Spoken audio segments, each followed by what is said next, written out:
جس طرح گھر والوں کا خیال رکھا جاتا ہے انشاءاللہ تعالیٰ آپ کا بھتیجا بھی اسی طرح آپ کا خیال رکھے گا۔ جدھر تک رہی بات ترقیاتی کاموں کی، تو پچھلے 5 سال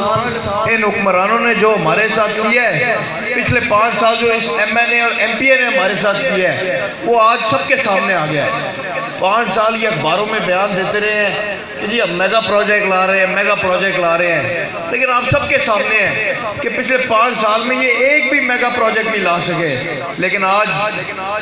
جس سڑک سے میں گزرا ہوں اور جو سعادت صاحب نے بات کی ہے، چودھری لیاقت صاحب انشاءاللہ تعالیٰ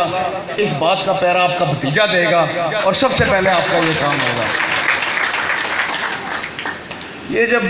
تقریریں ہوتی ہیں نا، جب امیدوار آتے ہیں سب کے سامنے الیکشن، یہ الیکشن کا موسم ہی کچھ ایسا ہے کہ جو سیاستدان آئے وہ کہتے ہیں میں چاند بھی توڑ لاؤں گا، میں تارے بھی توڑ لاؤں گا،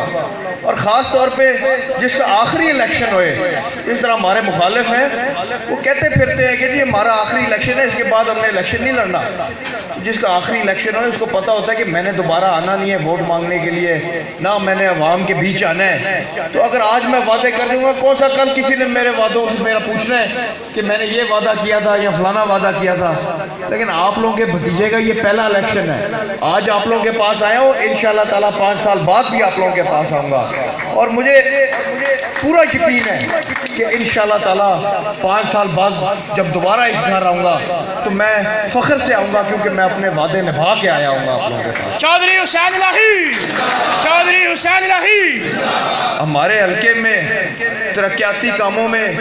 تو جو کچھ انہوں نے کیا وہ سب کے سامنے ہے، لیکن انہوں نے ہمارے حلقے کو اس حد تک پیچھے کر دیا ہے کہ آج ہمارے حلقے میں نوجوان بچے بے روزگار پھر رہے ہیں۔ ہمارے نوجوان بچے اس حد تک بے روزگاری کا شکار ہو گئے کہ وہ ڈنکی لگا کے پاکستان سے باہر جانا شروع ہو گئے۔ آپ کو پتہ ہوگا آپ کی یونین کونسل میں بڑے ایسے بچے ہوئیں گے کہ ابھی جب بارڈر